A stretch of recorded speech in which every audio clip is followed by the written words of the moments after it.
साथियों नमस्कार।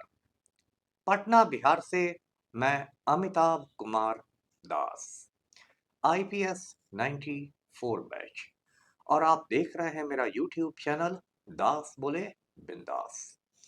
क्योंकि जब बुज़दिलों ने मुंह में दही जमा लिया हो तो दास का बिंदास बोलना जरूरी हो जाता है।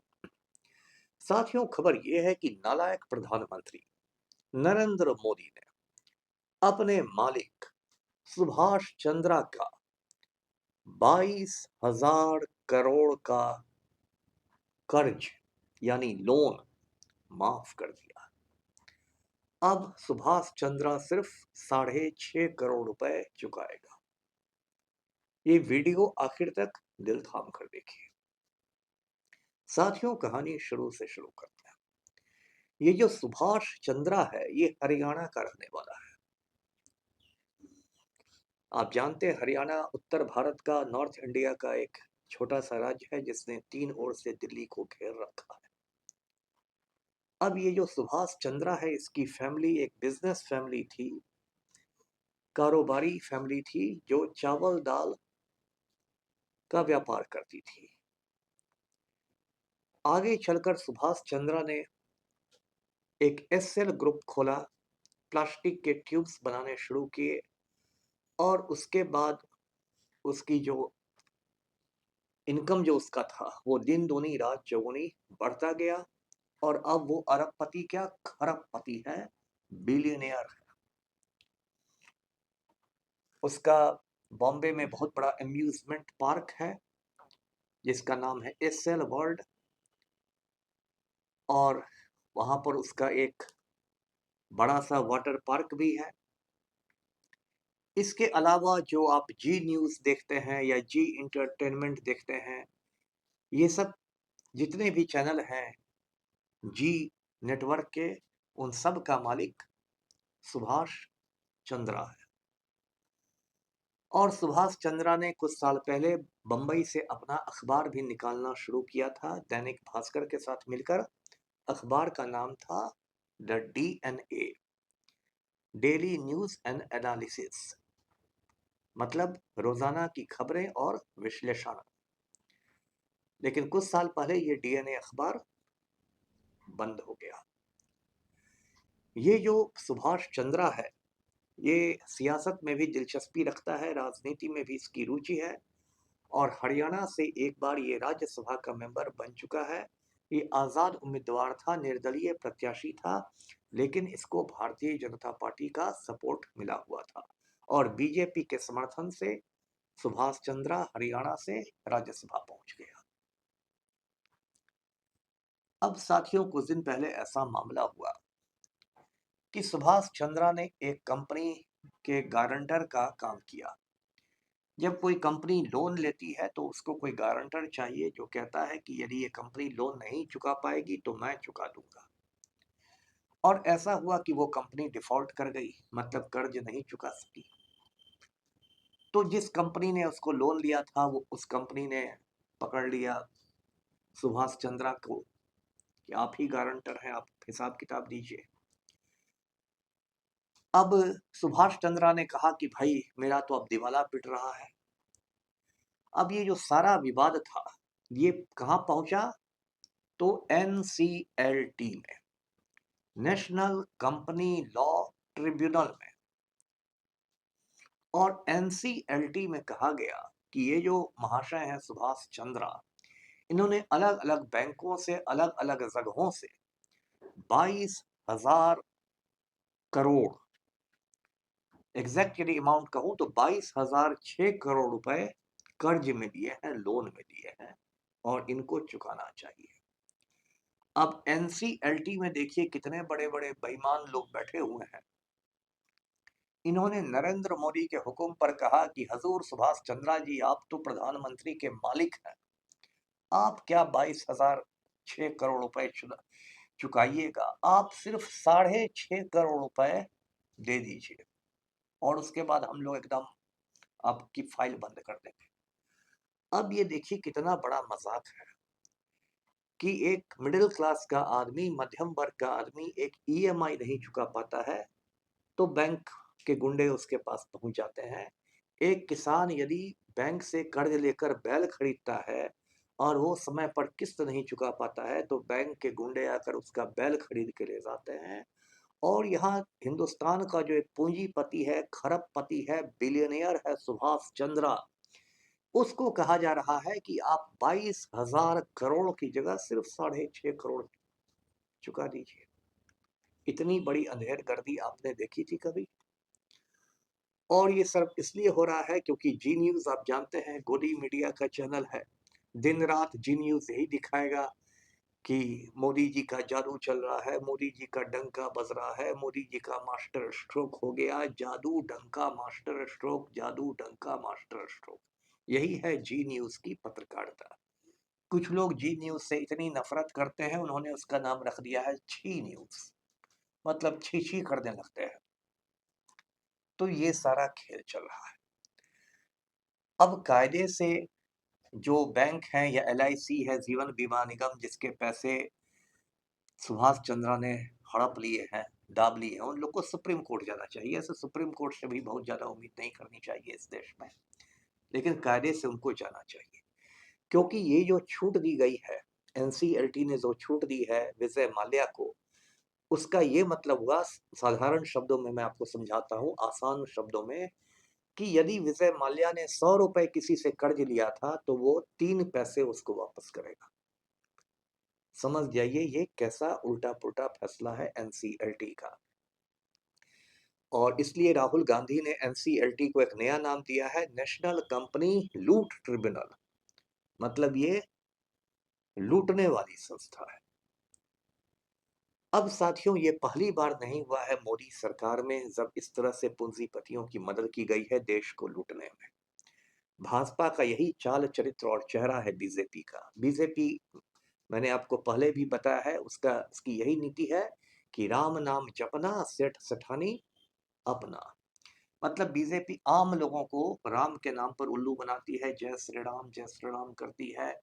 राम लला की प्राण प्रतिष्ठा हो गई, राम लला की प्राण प्रतिष्ठा, ये राम मंदिर, वो राम मंदिर, आम आदमी को राम मंदिर में उलझा के रखती है। हिंदू खतरे में है, राम मंदिर, वंदे मातरम, क्या क्या। लेकिन वो बेसिकली पूंजीपतियों के दलाली करने का काम करती है। इसी नालायक नरेंद्र मोदी के समय में बड़े बड़े पूंजीपति लोगों ने हिंदुस्तान को लूट लिया और भाग गए। नीरव मोदी, नीरव मोदी का नाम आपने सुना है? उसने 12,000 करोड़ रुपए लूट के भागा। वो इस देश से, पंजाब नेशनल बैंक का, पीएनबी का 12,000 करोड़ रुपया, ये सब कोई छोटी राशि नहीं है। और वो भाग के इंग्लैंड चला गया है और भारत सरकार कुछ कर नहीं पा रही है, मोदी की मदद से भागा है। उसके बाद विजय माल्या, विजय माल्या कितना लेके भागा? 5,000 करोड़ रुपए। और जब वो भागा विजय माल्या, तो वो राज्यसभा का एमपी था। और भागने के एक रोज पहले उसने, जो उस समय फाइनेंस मिनिस्टर था अरुण जेटली से उसने पार्लियामेंट के सेंट्रल हॉल में मुलाकात की और अगले रोज 7 सूटकेस लेके भाग गया। सारे बैंक कहते रहे कि विजय माल्या 5,000 करोड़ लेके भाग जाएगा, उसको रोका जाए, पकड़ा जाए, उसका पासपोर्ट जब्त किया जाए। लेकिन नालायक नरेंद्र मोदी ने कहा कि ऐसा कुछ नहीं होगा। उसके बाद मेहुल चौकसी का जो हीरा जवाहरात का बहुत लंबा चौड़ा बिजनेस है, वो कई 100 करोड़ रुपए लेकर भाग गया हिंदुस्तान लूटकर। आप जानते हैं, डावोस स्विट्जरलैंड का एक शहर है, वहां वर्ल्ड इकोनॉमिक फोरम की बैठकें होती हैं। और उस बैठक में एक बार नरेंद्र मोदी भी गया था और मेहुल चौकसी भी, और तब मोदी ने चौकसी को मेहुल भाई कहा था, मेहुल भाई। और ये बात सही भी है, दोनों चोर चोर मौसेरे भाई। तो इस तरह से देश में लूट खसोट चल रही है। बिहार की मैं बात करूं तो बिहार में भागलपुर डिस्ट्रिक्ट है, भागलपुर में एक जगह है पीरपैंती। पीरपैंती में पिछले साल जब पलटू राम बिहार का मुख्यमंत्री था, वजीर आला था पलटू राम यानी नीतीश कुमार, तो नीतीश कुमार की सरकार ने 1 रुपए में गौतम अडानी को 1,000 एकड़ जमीन दे दी बिजली घर बनाने के लिए, थर्मल पावर प्लांट के लिए। ये कितना बड़ा मजाक है! 1 रुपए में आज के जमाने में आपको एक कप चाय नहीं मिलेगी, एक चॉकलेट नहीं मिलेगी।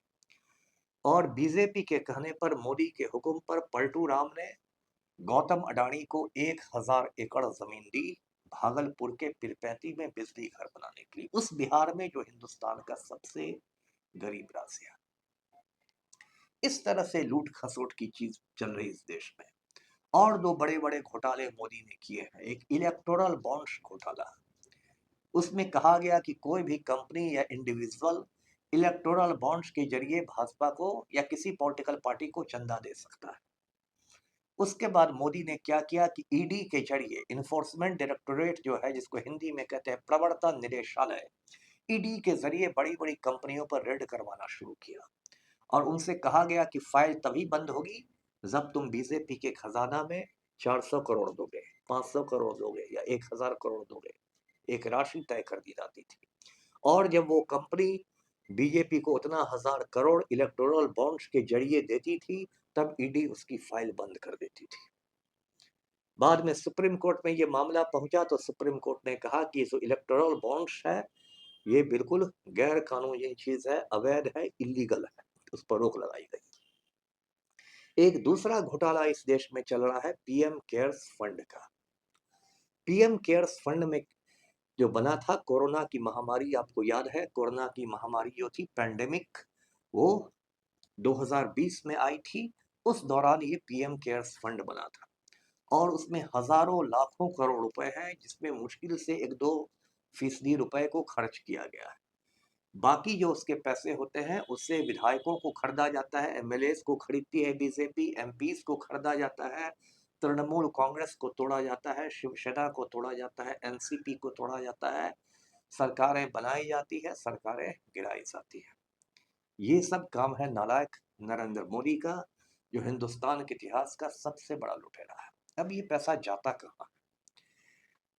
तो नरेंद्र मोदी का और अमित शाह का बहुत बड़ा काला धन जो है वो स्विस बैंकों में है।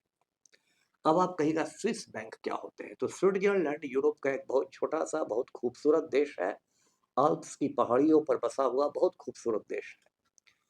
स्विट्जरलैंड का एक शहर है ज्यूरिख, और ज्यूरिख शहर में कई बैंक हैं जो दुनिया भर का काला धन यानी ब्लैक मनी अपने अकाउंट में रखते हैं, और किसी को नहीं बताया जाता है कि वो अकाउंट किसके नाम पर है, पूरी गोपनीयता। आप स्विस बैंक का किस्सा सुनिएगा तो उछल जाइएगा। वहां ऐसे ऐसे अकाउंट हैं, लॉकर हैं ऐसे ऐसे, जिसमें तापमान को नियंत्रित किया जाता है। उसका यह मतलब हुआ कि आप किसी की हत्या करके उसकी लाश को स्विस बैंक के लॉकर में जमा कर सकते हैं, और आपसे बैंक कोई पूछताछ नहीं करेगा कि ये किसकी लाश है, कौन है। बस आप बैंक को बता दीजिएगा कि भाई इसमें एक ऐसी चीज है बोरे में या पैकेट में या सूटकेस में, जिसके लिए आपको तापमान नियंत्रित करना पड़ेगा, टेम्परेचर लो रखना पड़ेगा, जिससे लाश सड़ के बदबू नहीं देने लगे। ये सब खेल चलता है स्विस बैंक में। तो स्विस बैंक में नरेंद्र मोदी और अमित शाह यानी रंगा बिल्ला दोनों के सैकड़ों करोड़ रुपए हैं, जो इन्हीं घोटालों की वजह से गए हैं।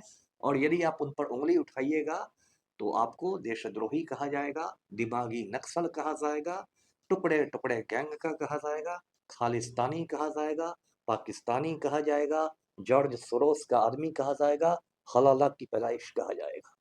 ये इन लोग का चक्कर है। और इसी हिंदुस्तान में इतनी गरीबी है।